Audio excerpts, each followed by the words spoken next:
AS Comics and Stories. Hi పిల్లలు, ఈ రోజు మనం చెప్పుకోబోయే కథ విలువైన స్నేహం. సింగమల అనే అడవిలో ఒక బలమైన సింహం పాలిస్తూ ఉండేది. ఆ సింహం పేరు కంటి.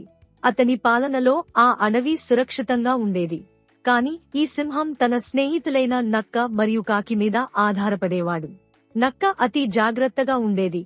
కాకి ఎప్పుడూ సృష్టి విషయంలో తెలివితేటలు చూపేది. వీరు ఆ అడవిలో శాంతియుతంగా జీవించేవారు. ఒకరోజు కాకి ఒక శక్తివంతమైన సమాచారం తెచ్చింది. మన అడవికి దూరంగా ఉన్న ఎడారిలో ఒంటెను చూశాను. దాన్ని వేటాడగలిగితే మనకు చాలా రోజులు ఆహార సమస్యలు రాదు అని చెప్పింది. సింహం మరియు నక్క కాకి చెప్పినదానిని నమ్మి ఆ ఒంటెని వేటాడేందుకు బయలుదేరినారు.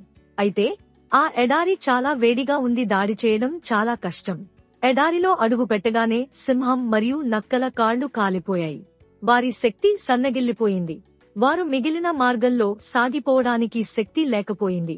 కాని కాకి మాత్రం ఎగిరిపోతూ ఒంటెను కనుగొంది. కాకి ఒంటె దగ్గరికి వెళ్లి అడిగింది, మిత్రమా, నువ్వు మా రాజు సింహాన్ని, మంత్రి నక్కని ఈ అడవిలోకి తీసుకురాగలవా? ఒంటె కాకి మాటకు ఓకే చెప్పి సింహాన్ని, నక్కను తన ముపురం మీద కూర్చోపెట్టుకుని అడవిలోకి తీసుకువచ్చింది. ఈ మంచితనం చూసిన సింహం ఒంటెకు ఎల్లప్పుడూ సహాయం చేయాలని భావించాడు. మిత్రమా, నువ్వు కూడా మా వద్దే ఉండాలని నా సూచన అని చెప్పాడు. కాని నక్క మరియు కాకి ఈ నిర్ణయానికి నచ్చలేదు. వారు మగతాపూర్వకంగా ఒక ఉపాయం పన్నారు. మహారాజా, మన కాళ్లు కాలిపోయిన కారణంగా మీరు కొంతకాలం వేటాడలేరు.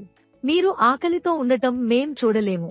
కాబట్టి మమ్మల్ని తినండి అని నక్క మరియు కాకి విన్నవించాయి.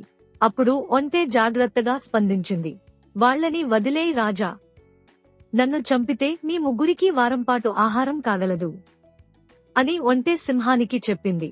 ఇది విన్న సింహం ఆ మాటతో అర్థం చేసుకున్నాడు. సింహం అప్పుడు నిర్ణయం తీసుకున్నాడు. సరే, ఒక్కొక్కరూ వరసగా రండి. ముందుగా చిన్న జీవితో మొదలు పెడతాను. కాకి, నువ్వు రా ముందు అని చెప్పాడు. కాకి వెంటనే తప్పించుకుంది. ఇటు నక్క కూడా పరుగున పారిపోయింది. అదే సమయంలో ఒంటె మరియు సింహం మంచి స్నేహితులుగా మిగిలిపోయారు. కథ యొక్క నీతి: స్నేహం మరియు విశ్వాసం మన జీవితంలో నిజమైన శక్తి. ఓకే పిల్లలు, మా ఛానల్ ని లైక్ చేయండి మరియు సబ్స్క్రైబ్ చేయండి.